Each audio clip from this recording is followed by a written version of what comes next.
The number 8 best chess game of the 1950s is the little-known gem Beylin vs. Lipnitsky from 1950. Now, it's very likely you have not heard of these two players, but Beylin was a respected arbiter and administrator in chess circles, and Lipnitsky was twice Ukrainian champion, and in this year, 1950, he finished second in the Soviet Championship. Lipnitsky also wrote the classic work Questions of Modern Chess Theory. In the appendix to that book, he annotated this game. Unfortunately, at the end of the decade, in 1959, he passed away from leukemia at the young age of 35. The game begins with the classic Queen's Gambit, and in response to an early bishop g5, Lipnitsky decides to immediately challenge the bishop with pawn to h6, asking the bishop what it wants to do.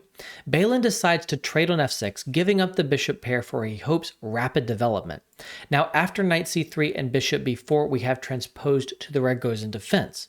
Lovers of the bishop pair such as Magnus Carlsen have long trusted this opening and have great results with it. Now, after bishop g4, we see Beylin select one of the main lines, queen to a4 check. The fork here hitting the bishop and the king forces the response knight to c6, the only way to get out of check and defend the bishop. This is a little bit awkward for black as the knight does block this pawn here on c7 and it is pinned.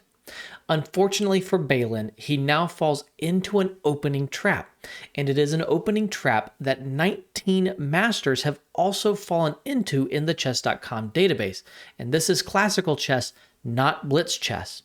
Beylin tries the move knight to e5, piling up on the knight on c6.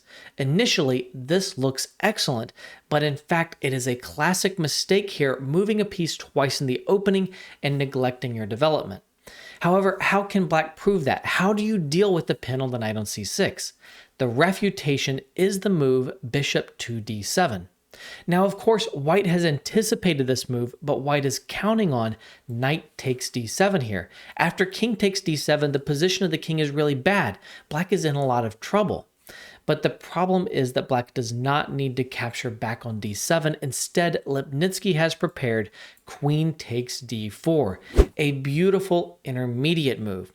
It turns out that this knight on d7 is trapped and has nowhere to go, so black has time to capture on d4, threaten c3, and probably capture on c4 next turn, picking up a second pawn before capturing the knight on d7. Black is much, much better. Beylin realizes that this is the problem, this is the trap he has fallen into, but he realizes it too late. He can no longer get back to a satisfactory position. So after bishop d7, he decides on knight takes c6. This removes the defender of the bishop on b4, so it's necessary now to trade on c3 with check and then capture back on c6. The queen must move, and then black can capture here on c4, white recaptures, and now black castles. Lipnitsky comments, while for black the opening is already over, white still has considerable difficulties with his kingside development. Lipnitsky of course hits the nail on the head. The basic problem here for white is that the pawn on g2 is under such pressure from the strong bishop on c6 that it is very difficult to develop. For example, a natural move such as pawn to e3 does not allow you to develop the bishop to d3 or e2 because you will drop the pawn on g2. You are also unable to push pawn to g3 and fianchetto because you will drop the rook on h1. Therefore, Beylin decides on the only method he has to blunt the bishop on c6 and eventually complete his development, pawn to f3. Now, Lipnitsky is trying to get at the king on e1. White needs at least 3 moves to castle, and in this position, that feels like an eternity. Lipnitsky wants to open the position, and he goes for pawn to e5, commenting, the obvious reply. Black tries to open lines as quickly as possible to give himself the chance of using his lead in development for a direct attack. Lipnitsky's move is very strong. There is only one viable response for Beylin. It is the move pawn to e4. This move blunts the bishop on c6, prepares to develop the bishop on f1, and hopes to get castled. Now, there are still strong continuations here, such as trading here on d4 and a clever move like pawn to a6 going for bishop b5. This move is likely to cost white the right to castle, but as many of the pieces have left the board and the bishops are likely to also be traded, it will be difficult for black to prove a winning advantage. Unfortunately for Beylin, he instead decides on a sharper option. He goes for pawn to d5, pushing the bishop on c6 back to d7. Now, the real problem with pawn to d5 is that there is no longer any way for Beylin to prevent an opening of the position. For example, pawn to c6 is likely to come soon, and the king on e1 is really feeling the heat as lines open and the rooks get into the game. In this position, we see the greedy move queen takes c7, about which Lipnitsky comments, White cannot prevent the c-file from being opened anyway after pawn to e4, pawn to c6, so for now he compensates himself with a pawn. In attacking the bishop, he may have been thinking that he could still play e4 next move, but it is a case of out of the frying pan, into the fire. The result of the fight that White is starting with no reserves near at hand is basically a foregone conclusion, since all of the brave exploits of his queen are insufficient to resist Black's splendidly mobilized army. As is often the case when your opponent is making a threat but they are underdeveloped, you should not simply respond to the threat. Instead, you should create bigger threats of your own. That is what Lipnitsky does with the excellent move pawn to e4, attacking the pawn here on c3. Now, if queen takes d7, there is the simple move queen takes c3 check, forking the king and the rook and winning material. As a result, Beylin tries to defend c3 with rook to c1. Unfortunately for him, Lipnitsky now unleashes two excellent moves in a row.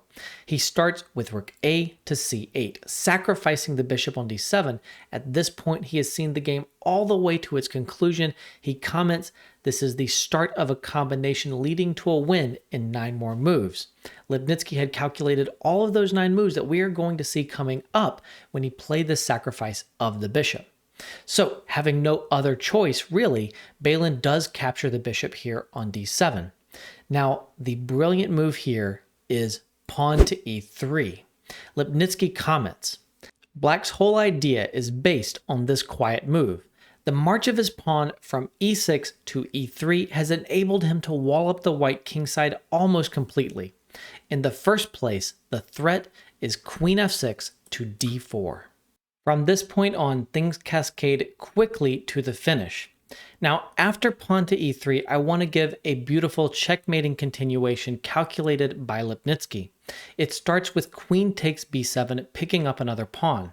Now, of course, there's rook takes c3, but queen takes b7 has allowed the defense queen to b2, defending c1 and creating a bit of a pin on the c-file. Rook f to c8, piling up on the c-file further, and now rook takes c3, and White is desperate to get the king to safety and tries pawn to g3, but there is the refutation, rook to b3. A beautiful finishing blow here. No matter how White captures, he is mated on the back rank. For example, queen takes f6 and rook to b1 checkmate. Of course, the pawn on e3 is the king in this position, and in all of the other mating combinations that we are going to see, the pawn on e3 is totally stifling the white king and preventing any development of this king side. Now, instead of greedily capturing the pawn on b7, we do see Beylin try a better defensive move, the move queen to a4. The reason this is the best defensive try will become clear in a moment. First, Lipnitsky picks up the pawn here on c3, rook takes c3, and now rook to d1. Now, the reason queen to a4 was a good response was because, in addition to stopping queen d4, which was a possible threat that Black had, the queen on a4 is also stopping the move rook to c2, which would finish the game. So that move needs to be prepared. Rook to c8. Now an invasion on c1 or on c2 is unavoidable. With no other options, Beylin at least tries to develop his king side. Pawn to g3, rook into c1, and bishop to h3. At this point, there is one very tempting and interesting false line that Lipnitsky could have gone for, a trap set by Beylin. That is the move queen to c3 check, king f1, and rook to d2. This does win material, but it loses the game. White has the resource, bishop takes c8, this loses the rook on d1 and the rook on h1, but at the end of it all, after rook takes h1, it is actually White who is checkmating with queen e8 check, and then bishop f5 check, forcing mate after g6, queen takes f7, and a few further moves. Instead though, after bishop h3, we do see Lipnitsky calculate the clean finish. Rook take d1 check. Now, of course, the king cannot capture because of queen a1, which is even checkmate. So we have queen takes d1, queen to c3 check, king over to f1 forced, and the beautiful move queen to d2. In this position, you can trade queens and still be up a piece, but it's not going to save the game. You also are even hitting the rook on c8, and it doesn't help because, of course, the queen on d1 is loose. If you try queen takes d2, pawn takes d2, you can stop the pawn's promotion on the next turn, but not the turn after that, after rook to c1, winning the game. So, after queen to d2, we see the try king to g2, and there is only one winning move, and it is a beautiful finisher. It is rook to c1. After rook to c1, of course, the queen trade will lead to a promotion of the pawn, and if there is queen takes c1, you finish the game with queen takes e2 and queen f2 checkmate. As a result of this, Beylin actually resigned after rook to c1, a beautiful final position. I hope that you've enjoyed this game from a little-known player, but an excellent player, Lipnitsky. I definitely encourage you to check out his book, Questions of Modern Chess Theory.